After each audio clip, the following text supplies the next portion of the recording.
Hi, my name is Ayushi, and I'd like to welcome everyone to the second webinar of our conversations on COVID-19. This theme of this webinar is towards a more human workplace, and our wonderful, amazing panel will be talking about their experiences, personal and professional, when it comes to working from home. So essentially, we'd be looking at the gendered aspects of work from home. We've noticed that a lot of private sector organizations are moving toward a new model of working. We wanted to hear from our wonderful panel as to what their experiences and recommendations are as we move forward. Just a quick introduction to Gender at Work. We're a transnational network. We work on feminist organizational capacity building, gender evaluation, and research, among other things. And our moderator for today is our brilliant co-director Sudarshana Kundu. Sudarshana's been working in the field for over 2 decades, driving organizational change for gender equality and inclusion. Sudarshana, to you. Thank you, Ayushi. Welcome everyone to our webinar on applying a gender lens to working from home.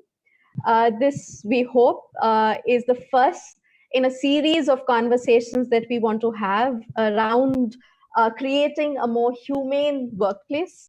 Right now, we're all in the middle of this global public health crisis that is brought about by COVID-19. This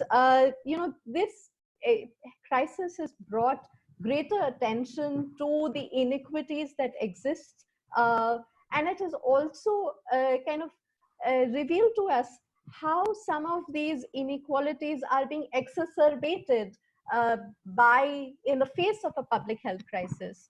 Uh, Millions of people have already lost their jobs or are likely to lose their jobs in the coming few months. And the more fortunate amongst us who are able to actually work from home as we self-quarantine. We really want to understand what that means. What are the gendered implications of working from home is as this is likely to become a new normal, at least for the next few months, maybe for the next year. And from all indications, for many organizations, this is what an approach that's being now pushed and adopted as we go forward. This is a very small attempt to kickstart a conversation around this, really understand what we are experiencing, and at what as individuals, as organizations, what do we need to really do to adapt to what possibly might be the workplace of the future. We have a wonderful panel, and I'm going to come to them in a minute, but just a few logistical details. Panelists our attendees are joining as we speak. Some of them, just kind of joining as we hear them. For all of them, just please note that you're all muted, so you'll not be able to speak. But feel free to write in a question in your chat box. We'll be collating them and kind of we'll try and respond to those questions towards the end of this panel. We also want to kind of really seek your permission. This is something we really want to open up the conversation to a broader audience. And with your permission, we would love it if you share your thoughts, your experiences, your stories on the chat box, and allow us to share those observations with other people on our different social media channels.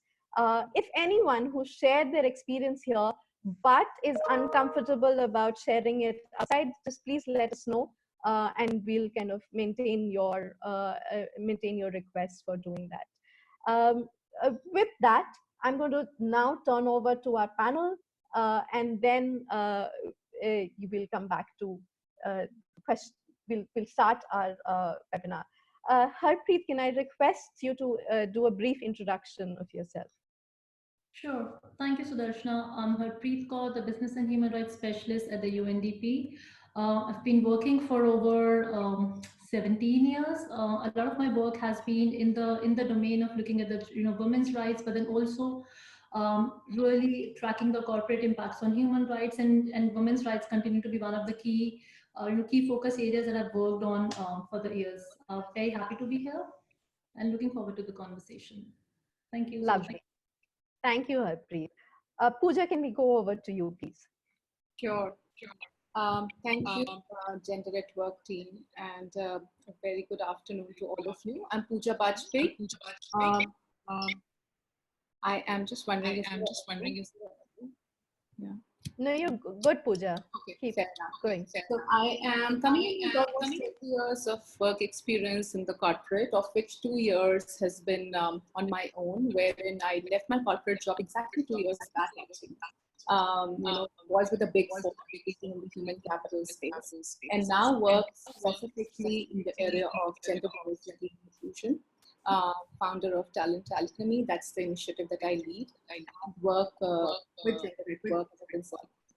So excited to be here talking to you about what we can bring to the table, and also hear from you in terms of the stories as Sudarshana indicated.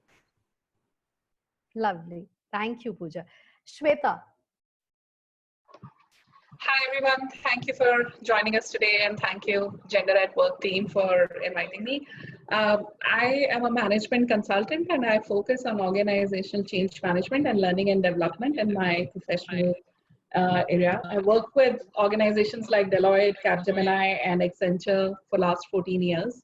Apart from work, I am also a book in the Human Library, which is an organization that spans 80 countries. I'm part of their Bangalore chapter, and I speak about female sexuality and prejudices with female self-expression as part of Human Library. I also write on women's subjects, and I think all of my work combined put me at a place where I wanted to work on gender issues, and that's how I'm here today. So thank you for having me, and looking forward to an interesting discussion. Thank you, everyone.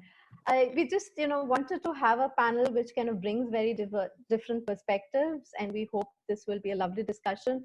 And we really, really invite the people who are attending the webinar to really join in the conversation through the chat. I see that there are some problems with the chat right now, but I hope that's going to get fixed as we continue. So we want to really start with our own experiences. At some point or the other, we've all worked from home. And for some of us, we've been working from home longer than many others.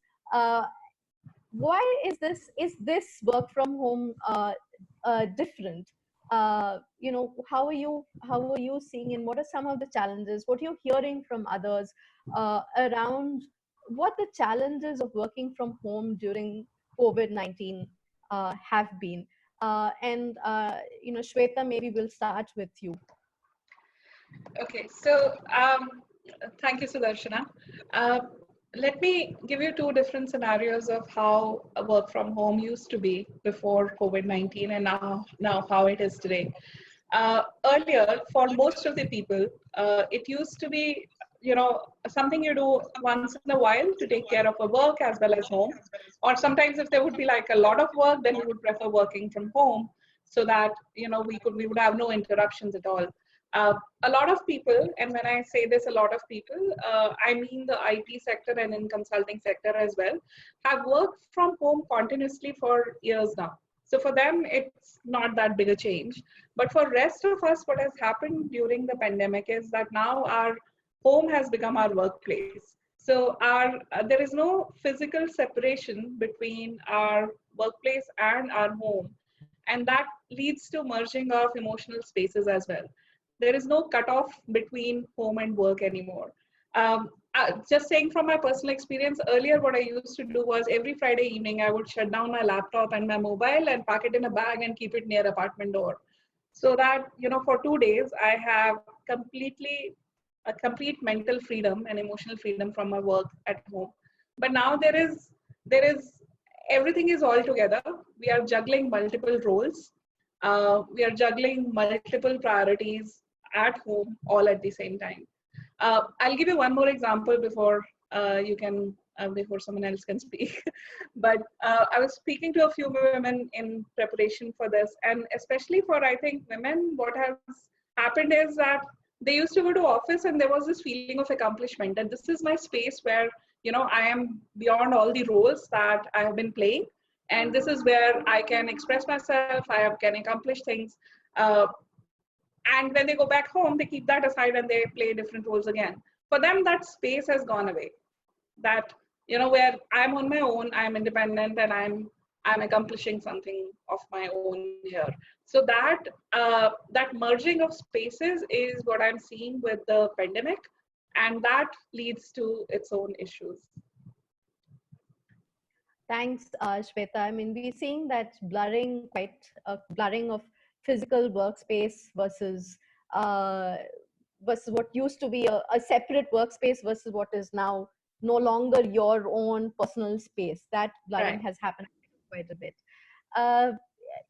If Pooja, maybe if you could draw on from your own experiences.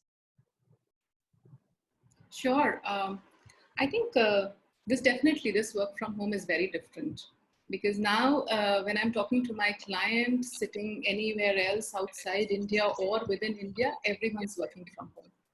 So this is for the first time that you realize that you are all in this together. And this is for the first time that you are having your spaces, as Shweta was mentioning, not just the workspaces getting merged at home and the physical spaces between home and work, but also between families. So like your spouse is working at home, your child is doing online classes, and pretty much everything is happening at home, which was never ever the case, because you were able to carve out that time where you can kind of focus on work, so as to say. So the distractions are far too many.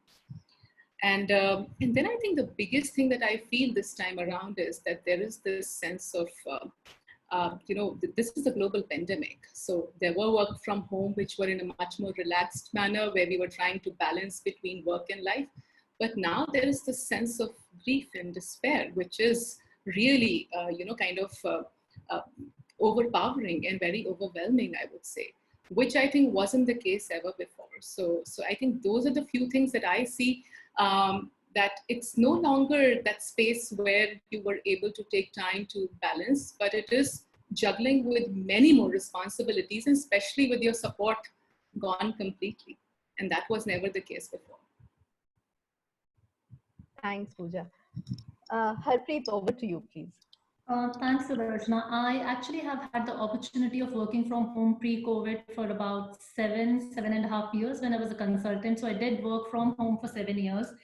And I've now been, of course, working for over 8 weeks during the COVID from home. I'll tell you what all has changed. I'm sleeping a lot less nowadays. I have very less from my own physical space, very less. I think my mental space has also shrunk to a large extent. I'm cooking a lot more. I'm also able to spend a lot more time with my daughter, which I haven't had the opportunity, all those years. Let me just, explain a little bit about, how these things have changed. I mean, first, when I worked pre-COVID from home, my daughter was away in the morning, to the school. My husband and, everybody else in the family was working. So they were all away. So I've had this physical space, at least till about, 3 o'clock, until my daughter come back from school. And then about 6 o'clock, until all family members sort of start coming home. So I've had that physical space where I was able to also concentrate more, where I was able to do plan things around my own life, the way that I wanted to. Now, I'm taking a lot more breaks in between. I mean, I'm very used to work from home, but I'm taking a lot more breaks in between because, my daughter has these online classes. So, you're kind of, and she's young, so I'm still helping her on some of the days between my husband and I, we share the responsibility, but the days that I'm helping her, I have to take breaks in between my work, to be able to join her for the online classes. Everybody is waking up at different hours, so the breakfast is cooking at different hours. That particularly in countries like India, we do have domestic help, and that support is completely gone for the past 2.5 months. So, you're cooking, you're cleaning, and all of those things are happening during the day, which I've had as my office hour. I don't have any office hours. So as a result of all the breaks that I'm taking in between during the day, I work till nights because that's when I'm sort of trying to finish my things. There are times when when I have a headphone and I'm cleaning the house or I'm cooking. And I'm multitasking a lot more at the time. I think that's one big thing.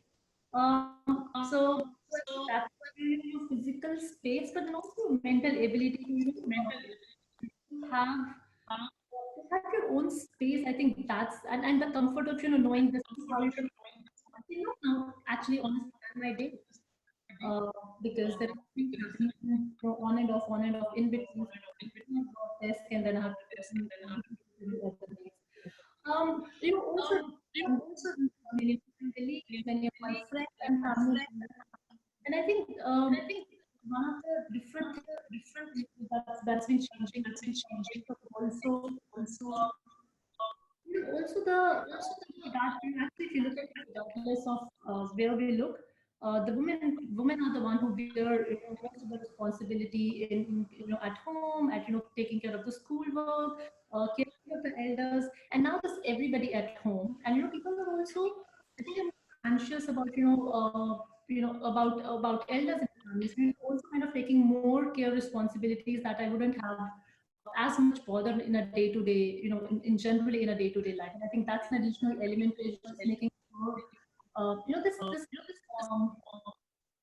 I wouldn't say, I think it's not a mental burden, but it's you got to take care of the family in a way that, nobody gets sick in any way. And that care responsibility is somewhere, kind of roaming around at the back of your mind through the day. And I think that's kind of what adds in here. Right, right. Harpreet, you mentioned about the care responsibilities. We know that by and large, globally, women take, bulk of the care responsibilities compared to men. It's about almost 3:1, right, globally.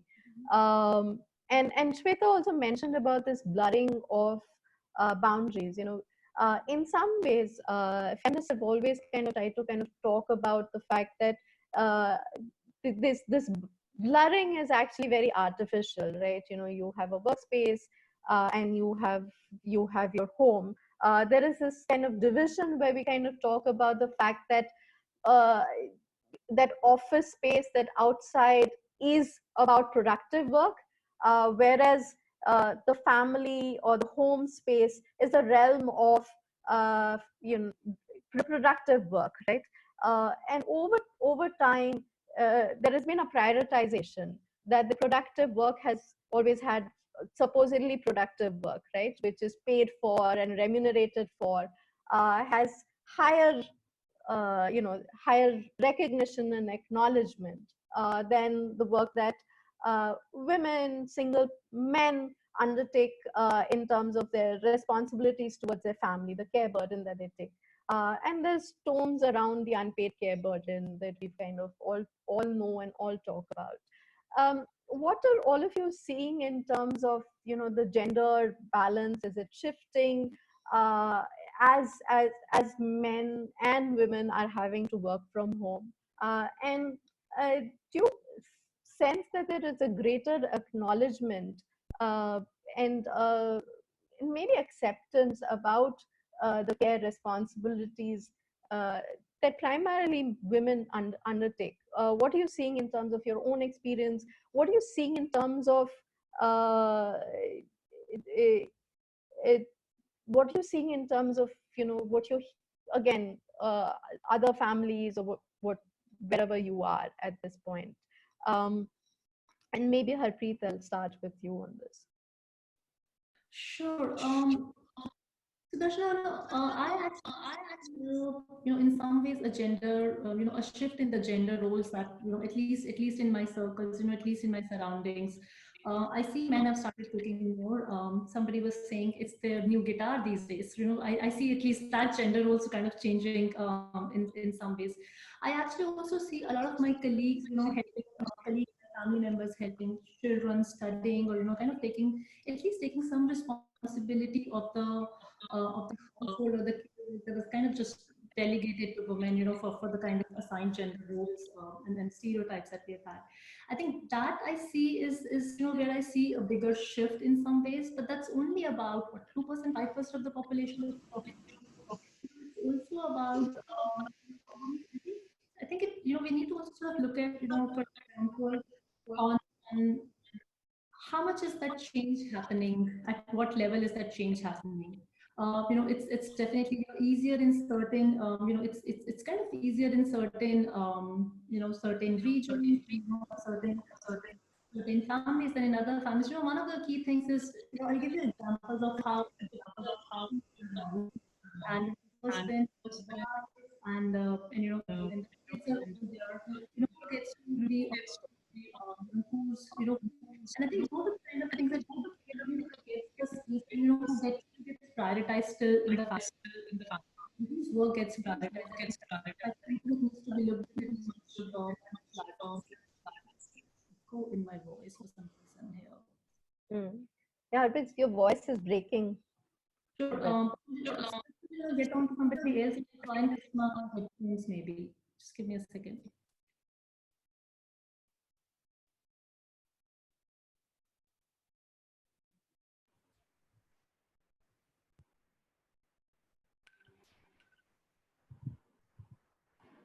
Sure, I think I could chime in there. Essentially, if I talk about care work, and I hope I don't have an echo. Okay. There is, yeah, a little bit, but continue.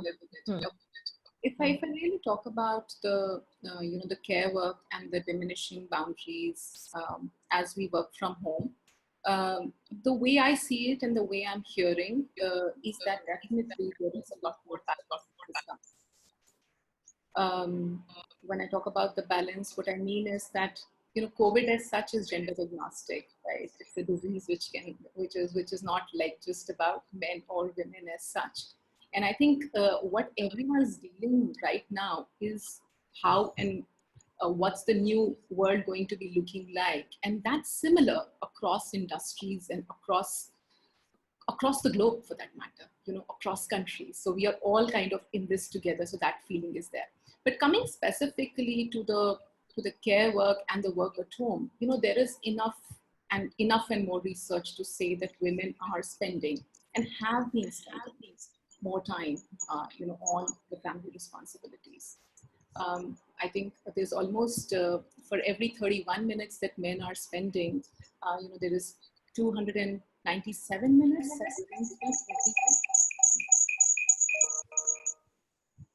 on household work.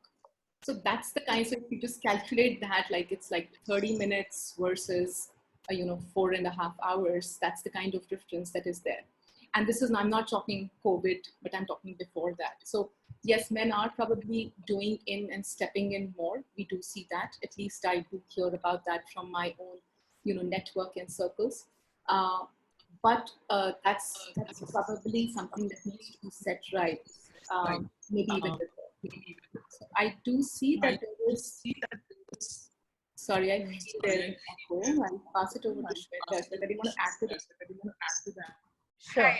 Thanks, Shweta. I can chime in here.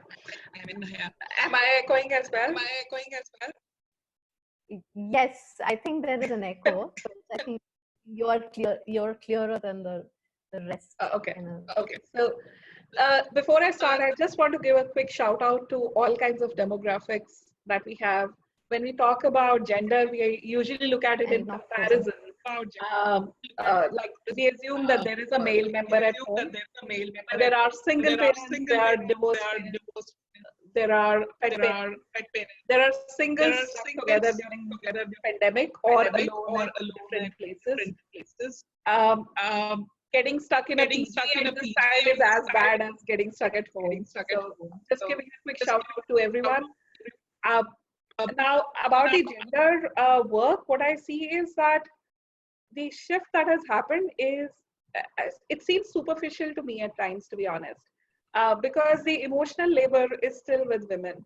When I see in families around me or other people that I speak to, Men are helping, sure, but they're also going to the woman of the house and asking, hey, what should I do? Or the woman has to tell the man, I have a meeting. Can you take care of the children for next 1 hour? So that thinking part is still with women, and that is what is exhausting. The other part of work is to keep relationships going at this time, because it's not just the work part, it's also the relationships at home. And that responsibility of family bonds, again, it falls on women for some reasons. It's just that who needs to be taken care of? Like, is it the older person right now? Is it the child? Is it some relative at some other place?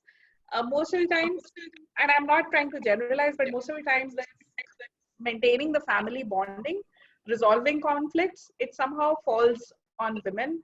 And that sort of emotional labor is, it continues to be owned by women globally, not just in India. And that's where I think the conversation needs to begin, if we want to address gender stereotypes and, you know, shifting gender stereotypes. Thanks, Shweta. And I recognize that, you know, when we are kind of talking about some of this in terms of possibly where there is a little bit of greater acknowledgement and shifts in terms of roles within the home, that's happening across, again, sort of maybe a particular kind of class of workers, professional workers, whereas largely maybe that shift hasn't really happened, right? You know, in most of the world, it's still possibly really the responsibility of the women to carry on the physical work still. But yeah, I really loved your, what you talked about, the emotional labor, and we're seeing that in terms of how that's manifesting in the way that mental health issues are cropping up. That women are really under huge stress at this point around the mental, having to cope with both the additional stress of having everyone at home all the time and managing those relationships, along with managing whatever they need to do at work, right? The stress of managing these multiple relationships all the time, 24/7, is definitely taking a great toll on the physical and mental health of the women. So that's something that we're also seeing. And the other thing that I think we're also reading, and data is showing, there is recent UN statistics, of course, but we're also seeing data from country level statistics that are coming out, is how this throws, it's throwing women with people who may not be always their benefactors, right? The family is not always a safe space.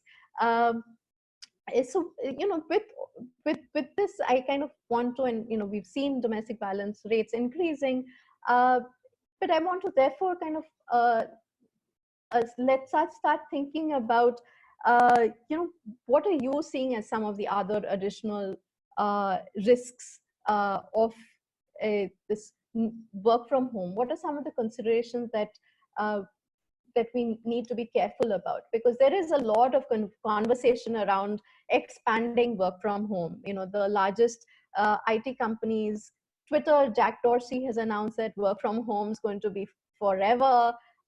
In India, TCS has said for next year onwards, this year and next year, at least it's only going to be 25% of staff who are going to be in the offices, right? What are all of you seeing as the risks of this modality being expanded and continuing? And Shweta, maybe I'll start with you, because you raised the issues about emotional labor. Okay, thanks, Sudarshana. I see risks here. One of the risks I see is specific to organizations where networking and visibility is key to success. Now, that has been in the classic sense. Those are the organizations where you actually go and need to meet people to be able to get opportunities, to be able to grow in those organizations. And there are people who are actually challenged when it comes to building relationships virtually. And if they also already have emotional burden of maintaining relationships in their personal space or juggling with multiple things in their personal space, how are we going to make sure that these people also grow? Because they might be very talented, very high performing individuals, but struggling with so much at home that they are unable to grow and feel a part of the organization. So that's one challenge I see. The other thing is, it has a gender dimension, but I think it applies to all primary caregivers. How are their motivation levels getting affected? Because this was one of the biggest issues that came up when I was talking to people, that within a week or 10 days of working from home, their motivation levels dropped. So much so that they saw a spike in their own productivity, but only because they were so anxious to get things done, that they knew that if they didn't put in that extra effort, things would fall off the radar. So that motivation, how are we going to manage that motivation in them to actually get things done and to grow and to bond with others? Because after a point of time, if they are not meeting people, they are not, having fun at work. And by fun, I don't mean superficial fun, but there is value in sitting next to each other and, enjoying that workspace with others. And that kind of motivates and engages you more throughout the day when you work from office than many other things do. So how is all this going to impact motivation levels, our effectiveness? How is it going to impact our relationships at home? If we are stressed at work, then what does that mean for our relationships at home, that we don't have a physical separation? We don't have any way to cut off work from home. What is it going to mean for us personally as well? So it's something to think about more, and I think it's something to maybe do some research on.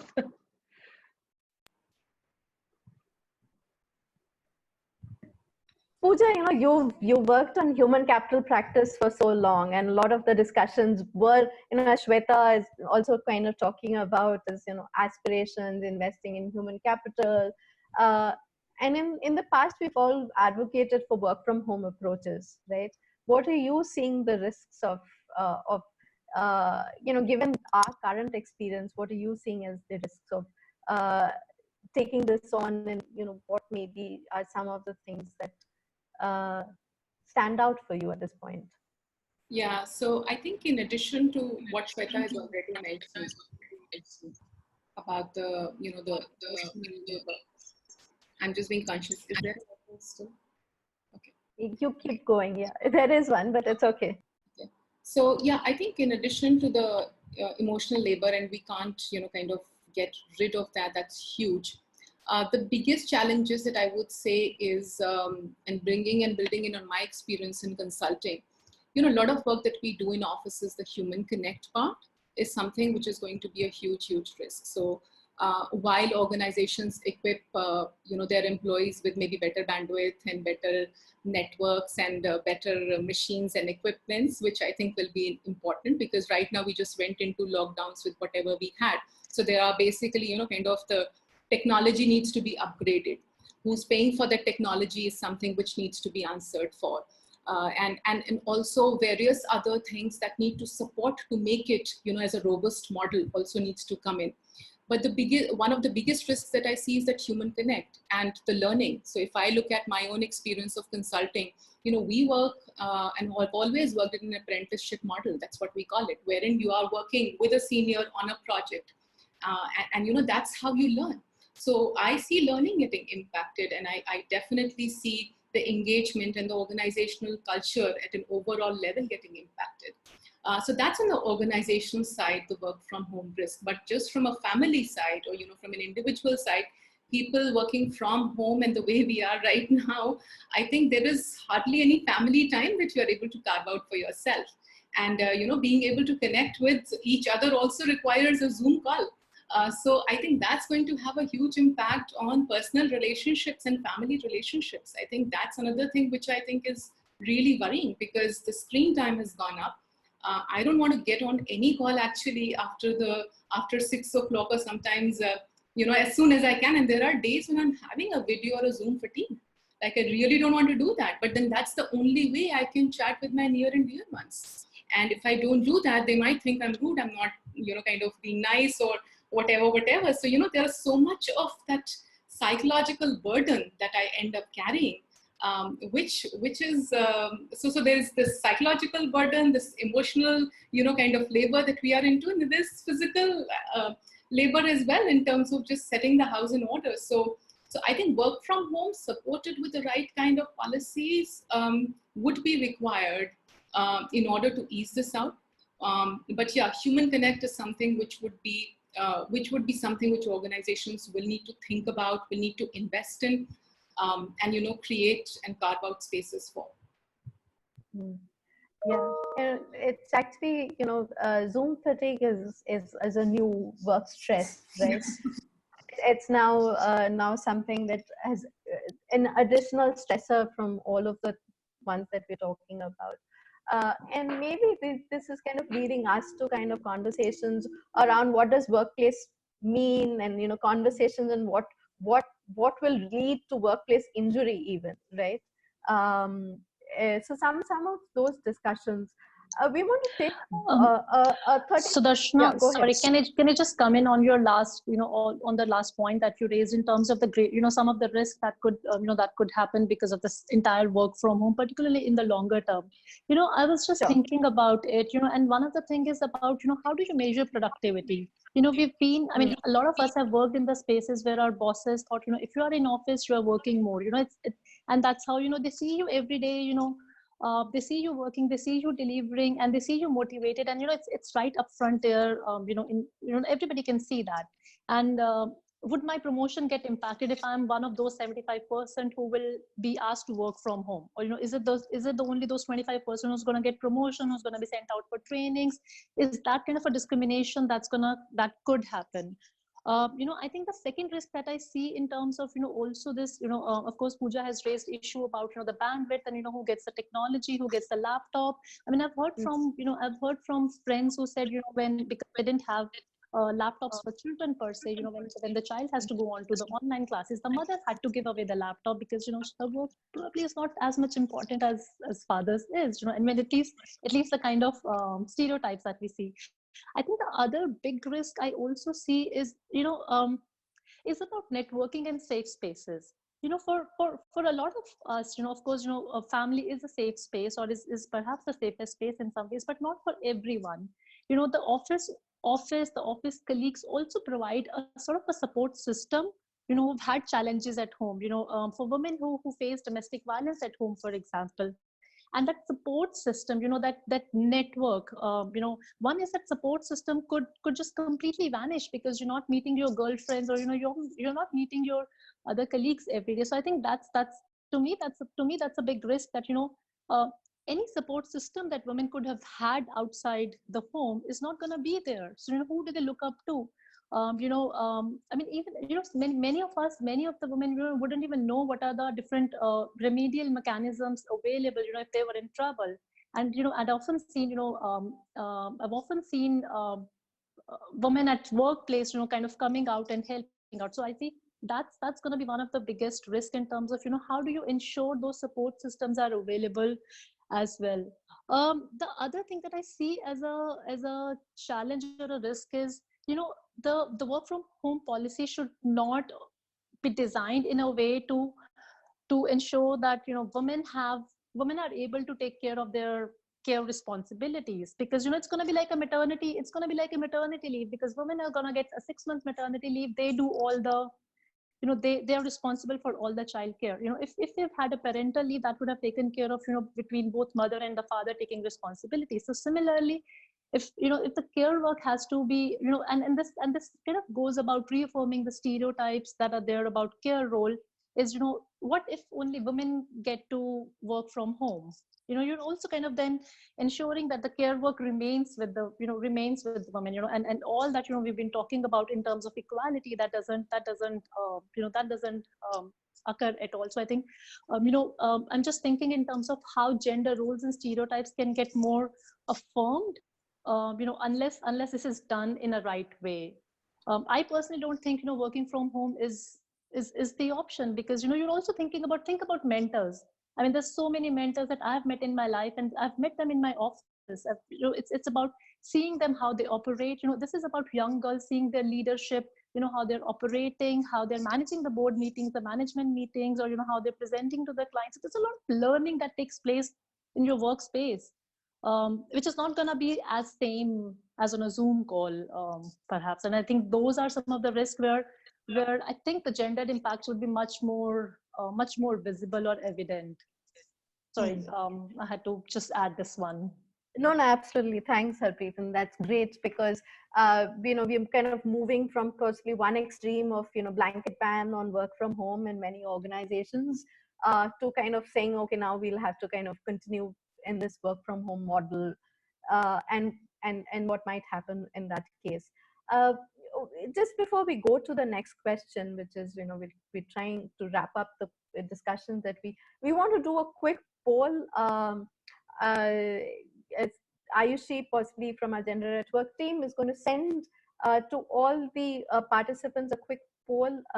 If you could just take 30 seconds and just respond to it. It's just something that we just want to get your thoughts in and bring you closer to this discussion, at least for us, because you're not hearing all of you all the time. So just can you take 30 seconds to possibly just take that poll, and we'll kind of move on.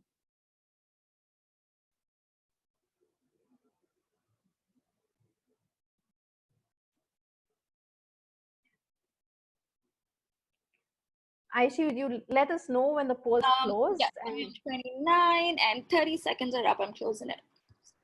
Okay, so just going to be 30 seconds. And as you're taking the polls, we just please keep the questions coming. Please type them on the Q&A box. That's the only one that we're, at least I'm able to see the question. But can you please share in the Q&A box? So can I just say one thing about the question that was just asked? Sure.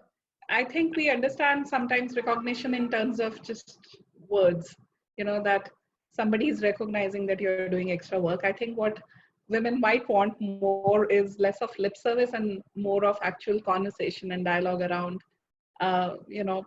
what does it mean to share the care work at home? And I think that's, if that question for our participants leads them to think about that, then I would be very happy. You're right. Absolutely. And I think I have and as well on that. Sorry, Harpreet. Sorry, Pooja, go ahead. Yeah. I think when I saw that maybe a 39%, that was very intriguing, because instead of a yes or a no, there's a big number which is saying maybe. So there is some gray area which has emerged to be significant. And yes, maybe there are ways in which needs to be communicated out to what she was saying. But that maybe is interpreting as good news. Yeah. Ayushi, I'm not sure if everybody can see the results of the webinar. Could you just read that out and kind of? The results of the poll? Yeah. Just one sec.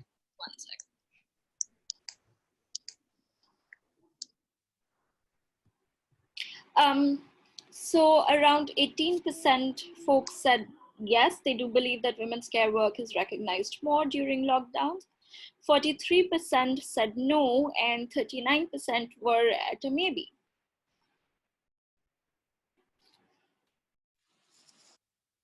Thanks, Ayushi. And as Srilata says, and the maybes are actually are yes, but maybe they're going towards no. I mean, there is a yes, but who knows? I mean, we're not sure whether that will really translate, and that's probably really true.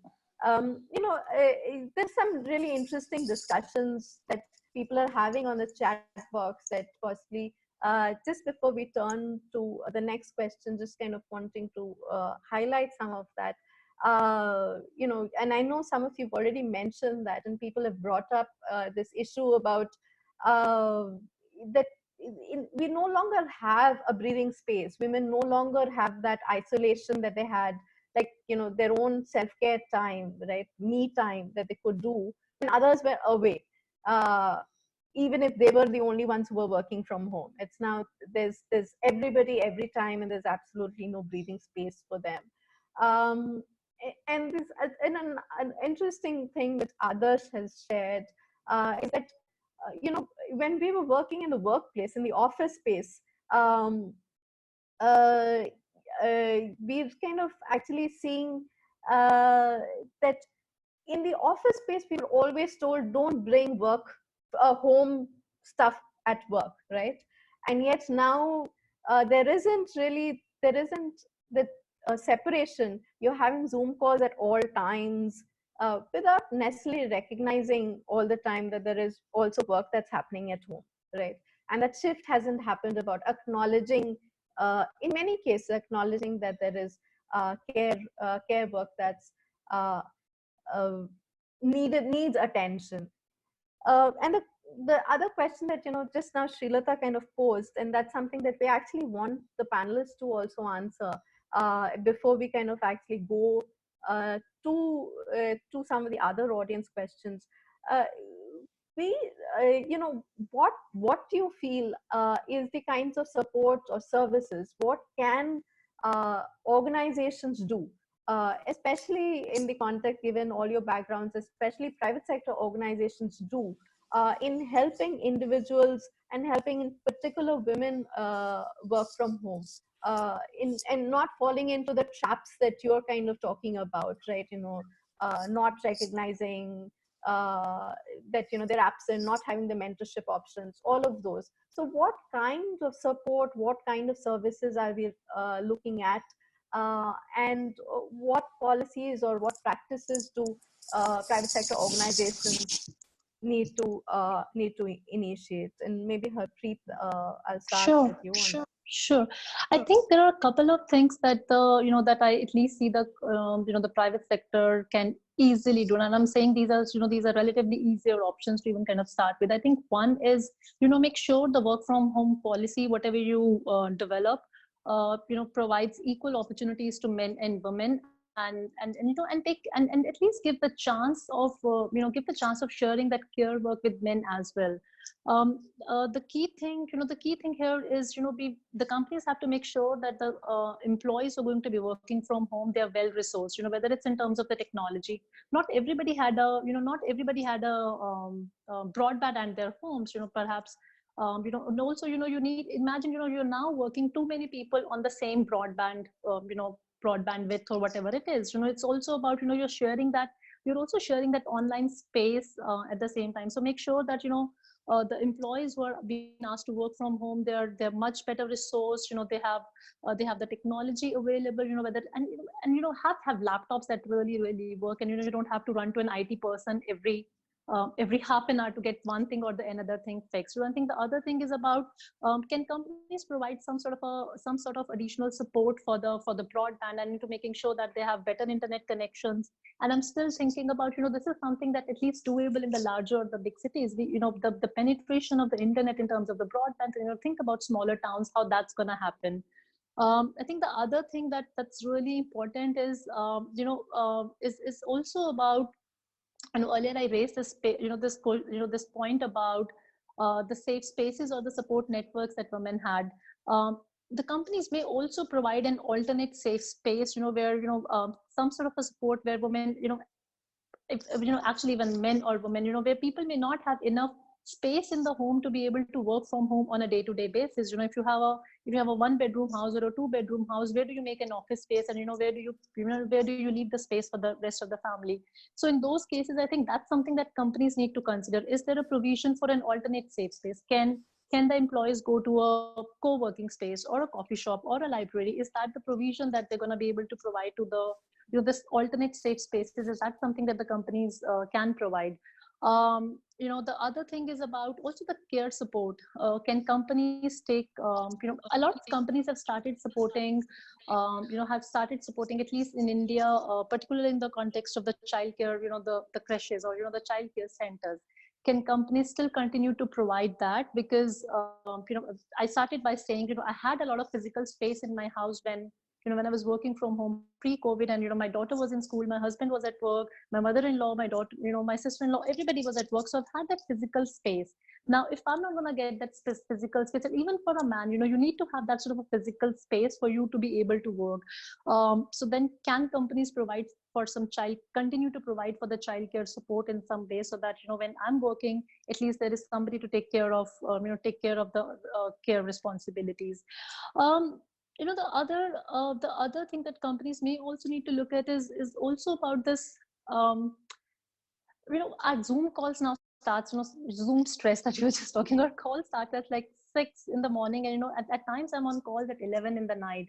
And many of us work in different time zones, with different, colleagues from different parts of the world. So, and you're on calls all day. I mean, my average Zoom call time has been about 7 to 8 hours every single day, and and that is stressful. So also make sure there's a balance of meetings, and you have a time where you are able to do your own work rather than just these Zoom meetings, because that is stressful. That takes these Zoom meetings takes away a lot of time, and I need to also sit down and do my own work and deliver what my deliverables are. So I think that balance of the calls and the timing, and I think those are some of the things.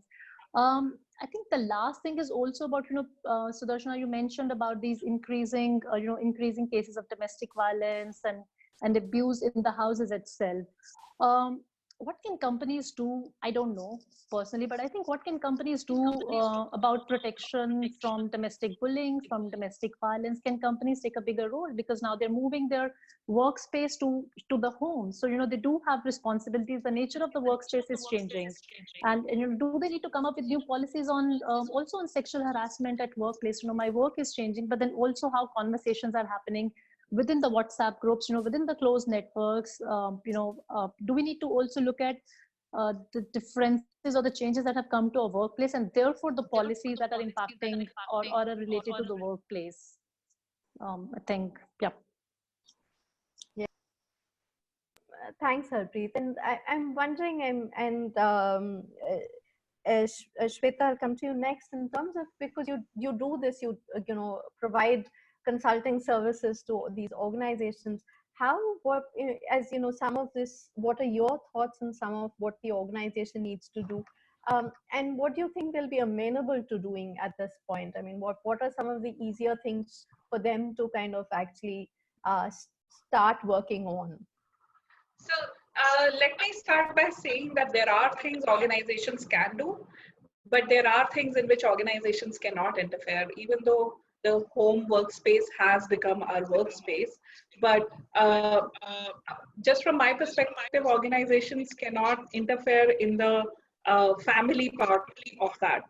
And even things like domestic violence, unless someone explicitly comes to the office and asks for help, you cannot really just jump into that and do anything there. But what we can do is, like, I have put together like my recommendations in 3 areas: culture, systems, as well as leadership.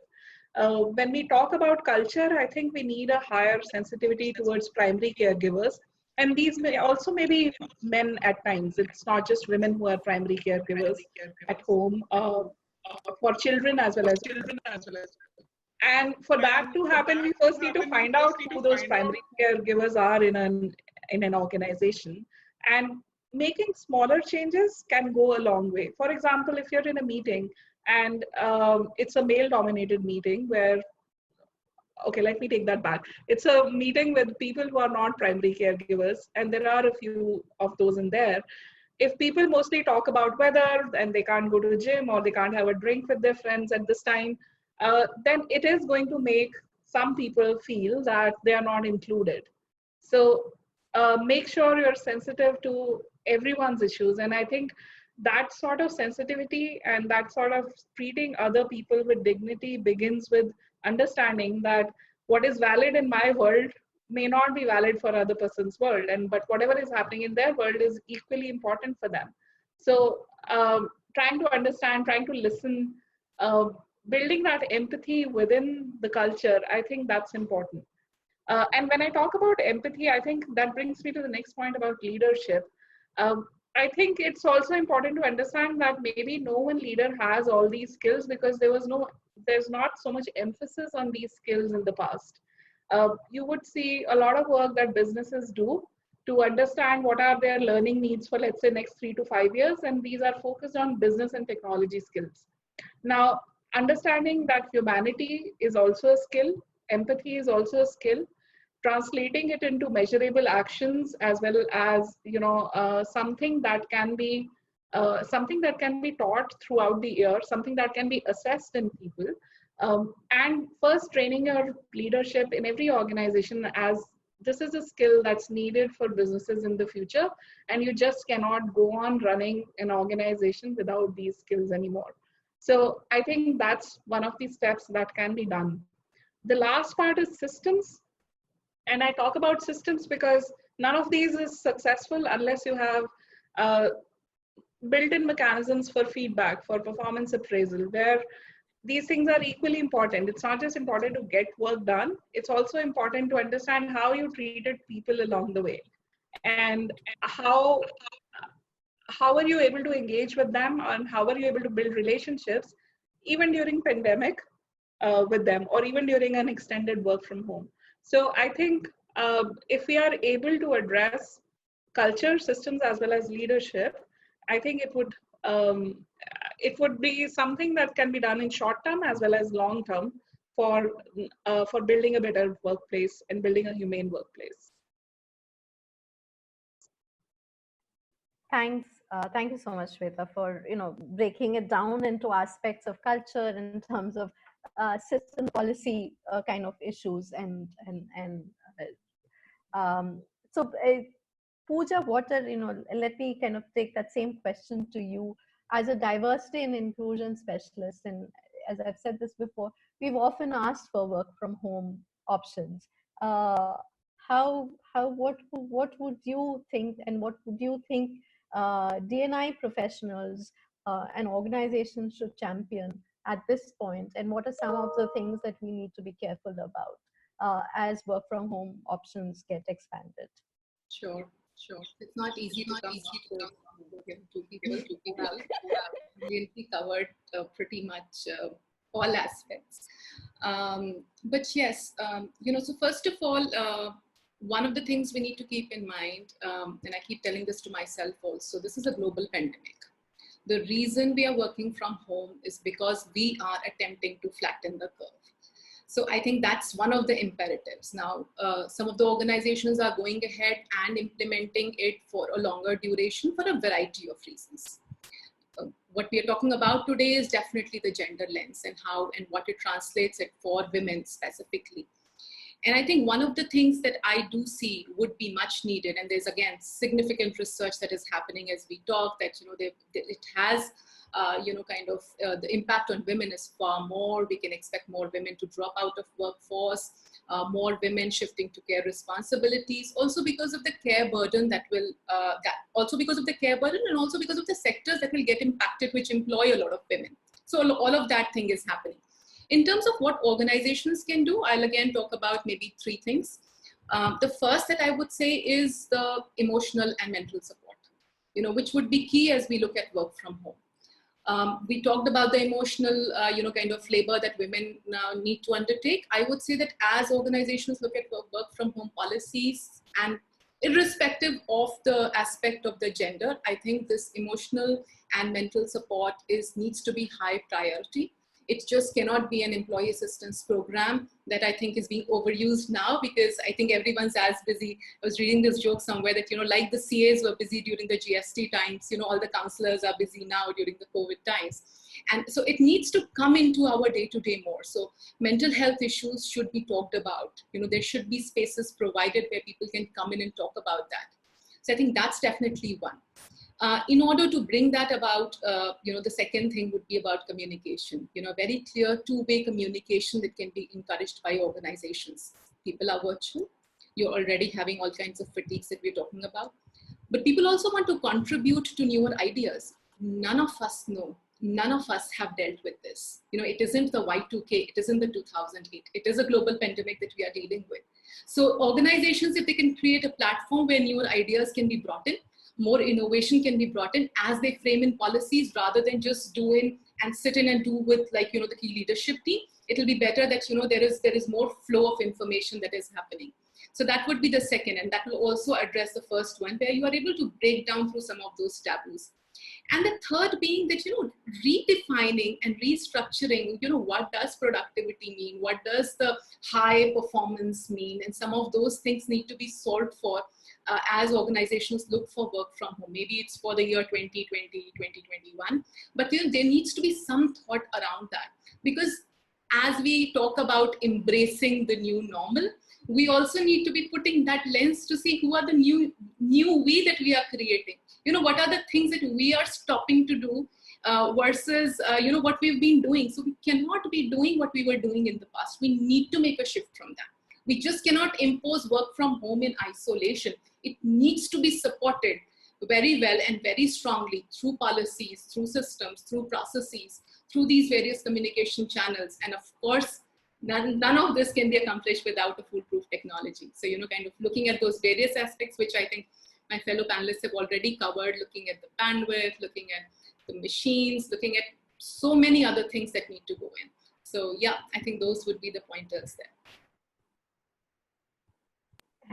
Thanks, Pooja. And given all of you have dealt with it very comprehensively, I think in terms of resources, and you talked of Zoom and all of that, but in one of the chats, I think Salil had kind of raised the issue was, how do you also resource both your own employees to work from home better, right? To make sure that they have bandwidth. There's no bandwidth issues. There's no issues around using laptop. And the example that I think Harpreet gave of somebody, when the laptop goes away, when schooling happens, and it's a women's laptop which gets taken away because of course. So making sure that that's kind of distributed equitably, and some of those resourcing happening. And you've all mentioned about also opportunities for co-working space, but continuing to the journey that many organizations have taken in terms of gender diversity, continuing to still push for it and not kind of withdrawing from it, saying this is the alternative to those gender diversity, gender equality processes that we've started. So those are some of the thoughts, and I think Shweta brought about the empathy bit of it. I really strongly feel that that's something if top leadership could actually demonstrate and show in terms of how they're caring for their employees, how they're caring for their families at this point of time. That would go a long way in shifting organizational culture as well, because you're demonstrating real care for your own at this time of crisis. So I hope those are things that the organizations will kind of take on. I'm like going through some of the questions that have been shared with us. One of the questions that's there in all our minds is what happens to the definition of workplace now. What are some of the implications that you are seeing in terms of the definition of workplace? And I know this is possibly a conversation by itself, but quick thoughts on that in terms of what would be the implications? The Sexual Harassment Act had already broadened it, but what would be some of the other implications of this? Maybe again, maybe if we could, turn to you, Harpreet, for responding to this, that would be sure. I wish I knew the answer, a definitive answers to that. I think, Sudarshan, we've all been having these conversations about future of work and how the workplaces are going to be defined and how the workplaces are undergoing a change right now. To me, anywhere, to me, actually, the workplace is, anywhere that I'm supposed to be working, whether I'm going out for a meeting, to meet a client, to me that becomes a workplace. Does my company, does my company has a responsibility towards me at that point of time? I think it does. If I'm traveling for work and I happen to stay at a hotel, is my safety also the responsibility of the company? I think that is the responsibility, and on those days, on those travel times, that's my workplace. So I think that the company has that responsibility, or the organization has that responsibility. I think if I'm working from home, the companies, the private sector companies do have responsibilities, to ensure that that's also a safe space for me. And I think one of my fellow panelists sort of raised, and there's a lot of chat going on about the domestic violence and what can companies do. Actually, I think companies can do a lot more, and they should play a more proactive role in. They should also play a more proactive role, and often, and that's where we sort of try to say that this is a personal matter and this is a private matter, and therefore companies shouldn't do anything, and because businesses like to make a business case for doing everything that happens for women, a business case for investing in women, a business case for more women in leadership. We're actually conducting a research in collaboration with UN Women. We're looking at the study on the, we're conducting a study on the cost of sexual harassment for businesses and female employees, and the role that businesses can play in addressing violence against women in the workplaces. And I think that's, to me, I think it's to me, there are lots of things that companies can do, ensure that we do have that safe workspace, and my new workspace is this, my, whether it's my home. Can companies create more awareness among their female employees, or even male employees about, but more for female employees on what are some of the remedy mechanisms that they can have. What are their protections? What are the protections that they can turn to? Who, what are their rights? When they face domestic violence in their house, can they train? Can they conduct more awareness raising programs for men in the family, for men in their in their workspaces, to ensure that they understand they understand the needs of the women, and they understand that what you do is probably a case of domestic violence, and it doesn't have to be, you don't have to beat up somebody to be just call for domestic violence. I think that the definition is also sort of pretty broad, and how do you bring that in? So I think the work, to me, any place that my company expects me to work becomes a workplace, and therefore it becomes the company's responsibility to ensure that I have that safe space to be able to work to the best of my abilities. Thanks so much, Harpreet. Shweta or Pooja, do you want to respond to that or add anything to that? Well, I think if I were to look at the workplace, defining it, I do feel that the boundaries have blurred, but I also am very optimistic that this is the interim that we are solving for. So there will be workplaces, and that's, so I don't think there's an answer that we have, or I have right now. But I do see that this is something which is interim, and what we are trying to solve for. So there will be, there was definitely a pre-corona era. There is definitely a in corona and dealing with corona era, and there will be something which will be post. So and that would be where there will be newer places that would emerge, which will have more blurred boundaries, so as to say. As a consultant, I've been used to working from wherever I am, with the organization equipping me with whatever needs to make me functional. And I think maybe that's what I see as a model. Will organizations be responsible for safety? Yes, of course they would be.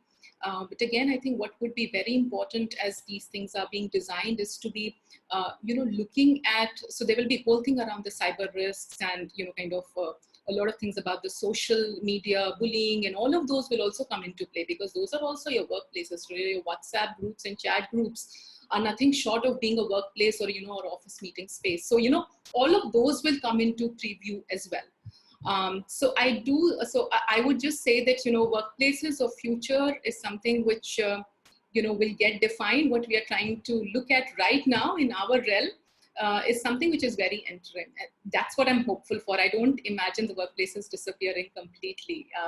I don't think the social distancing, and as I hate that word social distancing, physical distancing rather than social distancing just adds differently on the mind.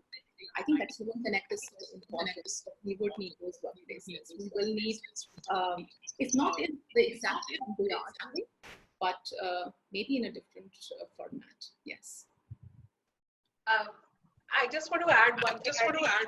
I think on chat that there is visiting the policies again, and I completely agree with that. There is, of course, need for a dialogue and to assess what does a home workspace look like, and what is it that lies in the realm of the organizations where they can help people work effectively from homes. Earlier, it used to be only about an internet connection and whether you have a high-speed internet connection at home or not. But now it's a lot many more things. But there is value in understanding all of that. Like I said, that there is value in understanding who's a primary caregiver at home and how is it affecting their work life. Similarly, there is value in understanding everyone's circumstances at home and how is it affecting their work. But again, organizations would tend to define their scope of where they can make an impact to employees' workspaces and where they cannot. So there is, of course, like I said, value in dialogue and revisiting these things. Thanks so much, Shweta. One of the questions, and Rimzim, I don't know if you're still on, and I don't know if you really have an answer to that. But Rimzim, your question is like, this is possibly, as Arundhati Roy in a different context talked of a portal. This is possibly also a scope for us to reimagine, because our existing workplaces are patriarchal. There is a lot of power dynamics, all of those, right? Is this an opportunity for reimagining a new workplace, a more humane workplace? I mean, that's the starting point of our conversation, really, about changing some of the dynamics that exists, right?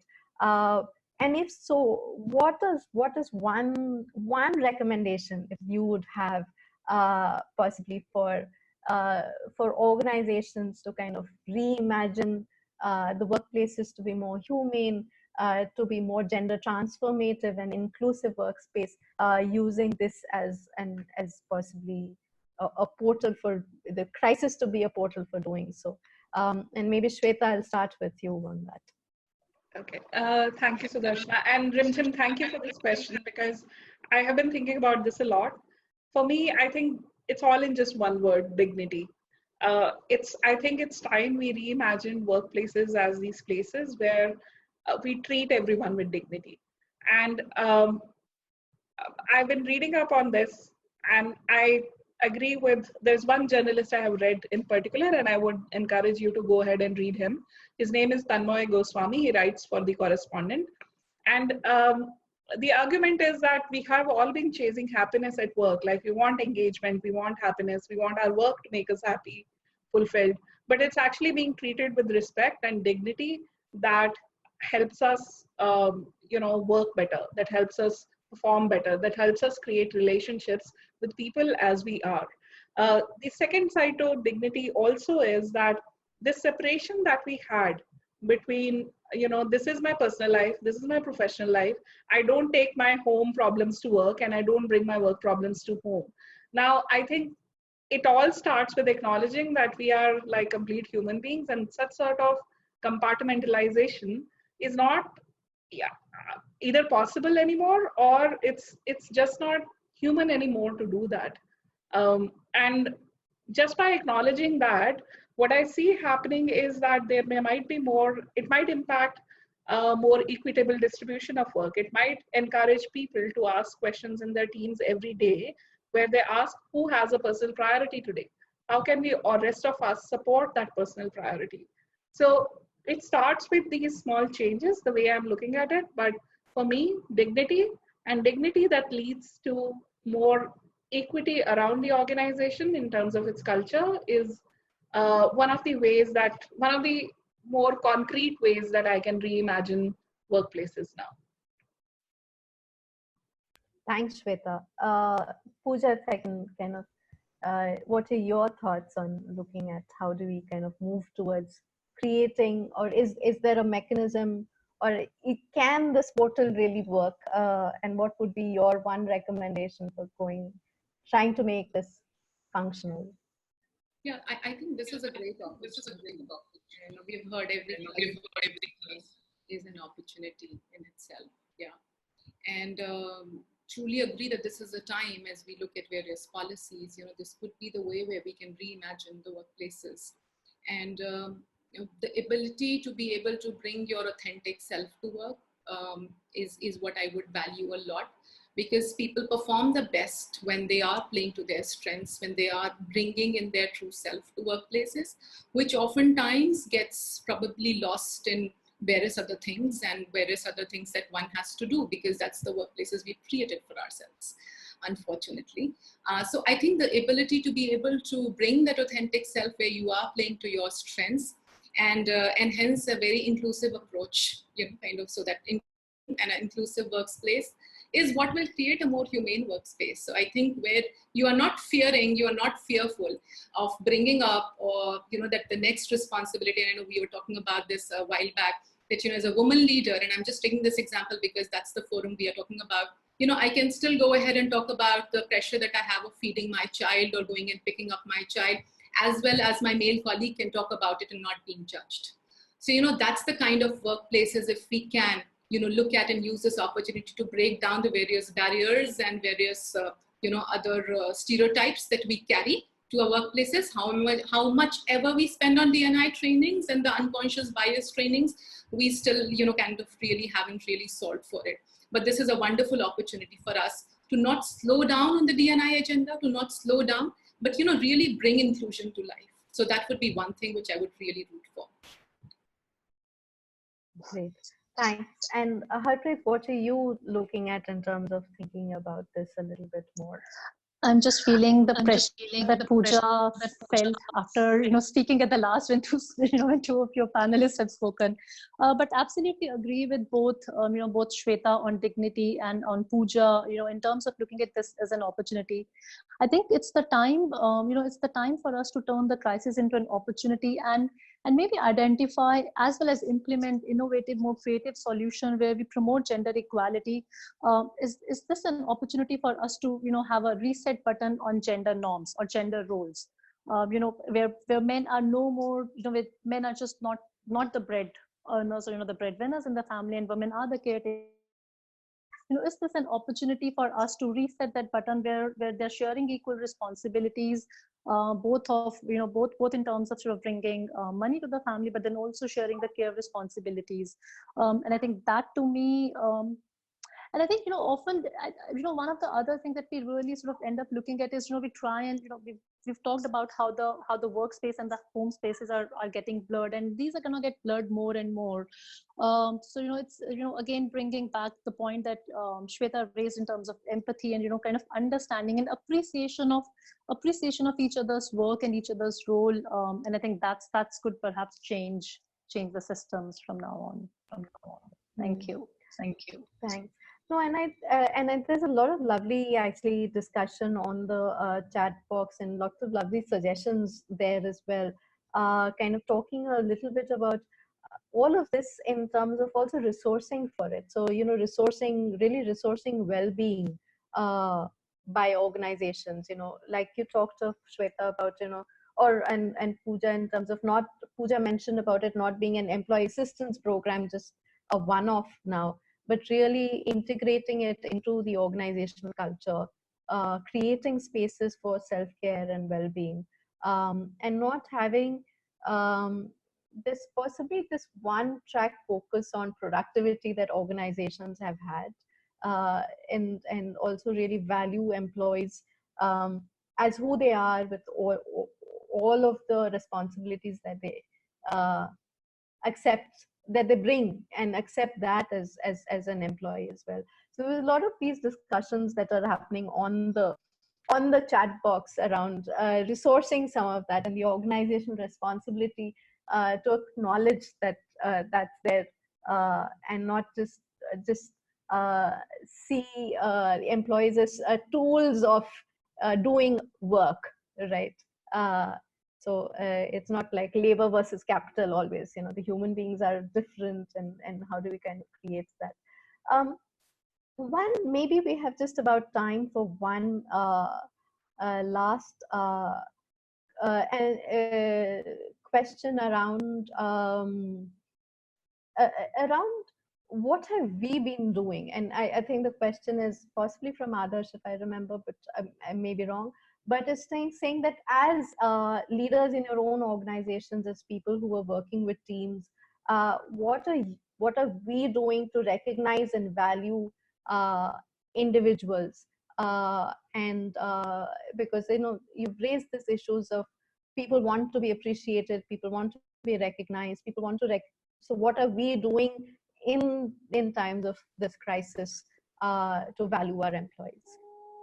If I may go, Yeah, Sudarshan. sure, Harpreet. One of the things that when this happened, and that I work in Bangkok, so my entire team is based in Bangkok, whereas I was the only one who came to Delhi because my family was here, and since then I've been, I would say, happily stranded. But I think one of the first things that I started doing, when all of us started working from home, is I also have very young colleagues in my team. I also, of course, have very, very experienced people, but not all of us were comfortable working from home. Some of the team members were happy and were kind of more comfortable and confident to sort of start working from home. But there was a lot of anxiety about there was a lot of anxiety in terms of managing your time, just the amount of time that they were spending on calls through the day, and then of course not being able to write or produce the documents that they had to work. Some of the things that at least I started doing with my team is we do have sort of a weekly check-in with the entire team. It's kind of, that's the space. We do have a team meeting on Monday, but we also have a coffee catch up or a drinks catch up every Wednesday or a Friday. I think that kind of provides space both to have that that feeling of having a team meeting together. We're discussing kind of more professional your professional goals for the week, but then also midweek or towards the end of the week, where we're all sort of talking about how life has been, how difficult or how easy it has been. So I think that's one thing, is kind of constantly have those check-ins with your team as a group, but also individually. I think I've also had various one-to-one calls with the team members, just asking them how they've been doing, what kind of support do they need. I even said on the days that if you need to take a break in between, just take a break and it's fine, we'll cover up the time. I think you'll have to you have to respect that. I think as a leader, as a project manager, I think the opportunity of knowing your teams better, in some ways, we've also seen some of the vulnerabilities that the team members may have. So I think that does, and respecting that and providing space for them to be able to address those challenges, I think that's really important. Another thing that we also sort of, that I kind of also try and do with the team is I'm just gonna say something, forgetting. The other thing is also kind of making sure that you're just not doing these check-ins kind of more informally, but there is some sort of a structure around it. I think that's that's what kind of has made a difference in just giving people a confidence. It's fine if you're not able to show your productivity through the day. Every day you don't have to be right at the top. There are going to be the lows and the highs, and that's fine. I think that's really important to sort of tell your colleagues that it's fine to have those highs and lows in a week, and you're not going to be judged, or your productivity is not going to be judged just on the low days. So I think that's something that I've been doing sort of pretty actively, at least with the team members. I would just like to add to that, actually, and I'm talking about context where people are already close-knit as teams. They're already doing their check-ins, they're already talking, and I know some of the leaders I work closely with, and a big shout out to some of them because they are on this call by the name Adarsh, but it's actually multiple people by that name. I know there is Nayana, Tina, Srijita, Jino, Amit, and Adarsh too. So I know all of those are with the same name. So big shout out to you guys for joining today and being part of the conversation. But I know these people have just opened their doors to anyone who wants to talk at any time, which takes a toll on their own well-being as well. Because they want to support better, because there are so many leaders who want to support in a much better way right now, they are actually going out of their ways to support people. And that brings me to the other side to dignity that I was talking about, that it has to be both ways. It can't be just leaders checking in on teams. It has to be teams checking in with leaders as well. The relationships work both ways. So I firmly believe that it needs to be a more, like I said, equity and dignity are the keywords for me. So it has to be more equitable from both sides, not just one side. Yeah. The other thing that we also started doing is, a lot of my colleagues started about complaining about how many Zoom calls do we have in the full day, and they were not able to concentrate on work. And one of the changes that we made, that as a team we said we're not gonna entertain any calls on Tuesdays and Thursdays. I mean, we haven't been very successful in implementing that, but we know that Tuesday and Thursdays are the days that we have less Zoom calls, or whatever different kinds of calls, and we're able to concentrate more on our work. So I think it's also about how do you schedule sort of your week, your day, and I think that's the kind of flexibility is what we have provided, or at least agreed as a team that we would not entertain anybody on calls on Tuesdays and Thursdays. So I'm glad this is happening on a Friday. Thanks, Arpit. Yes, just maintaining those boundaries a little bit, and setting those boundaries and maintaining those boundaries with it. Kind of. Pooja, do you want to add or respond to any? So essentially, I think So essentially, I think it's around my own listening abilities is what I have improved, because I think as a leader and being a consultant for a larger part of my life and still now, one is in the tendency of speaking a lot more. So I do listen more very consciously in terms of listening in, and also asking those questions and maybe asking for some challenges that they might be facing. So that's something which I really end all my calls with my team, particularly asking about the challenges that they might be facing. And when I say listen, it is not just kind of so deep listening. I think that's what I practice maybe. One of the other things that I do is showing up my own authentic self. So being okay with who I am and accepting the fragility of the situation, and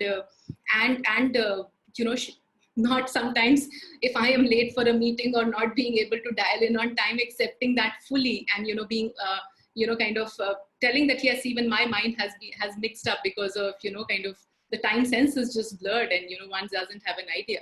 So just being my own authentic self and accepting that fully and showing up, rather than kind of showing up as someone who is perfect and is a superhuman.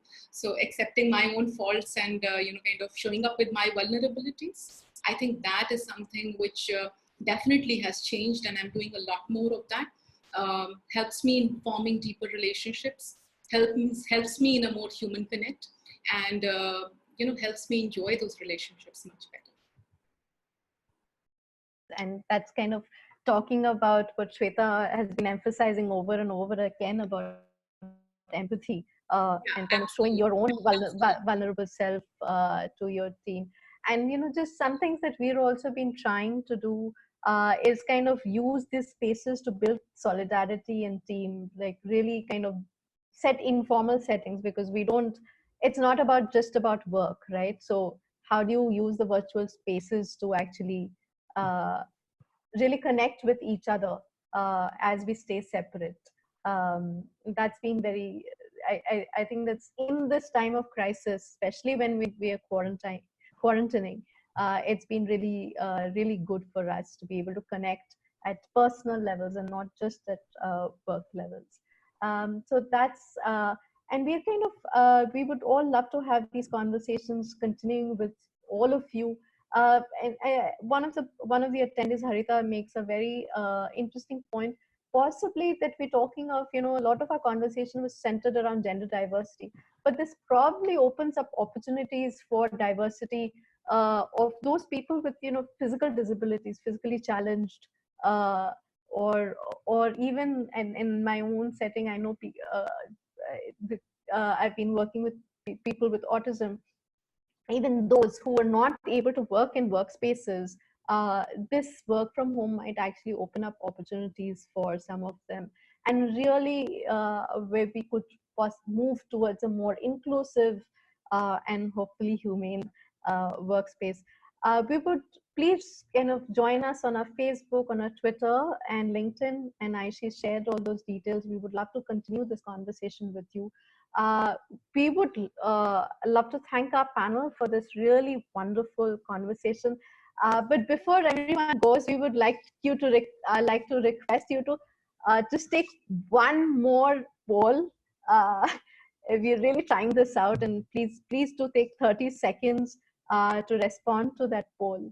And a big thank you to our panelists. Loved having this discussion. This is only one in the series of first, and we're hoping to have more such engaging conversations in future. Thank you, everyone.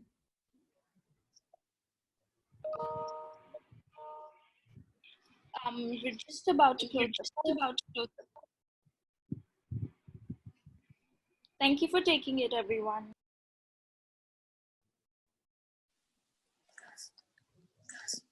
So, Pooja, Shweta, and Harpreet, thank you so much for joining, and thanks everybody for joining our conversation today. Thanks, everyone. Goodbye. Thanks, Sudarshana. Bye-bye. Thank you, everyone. Bye.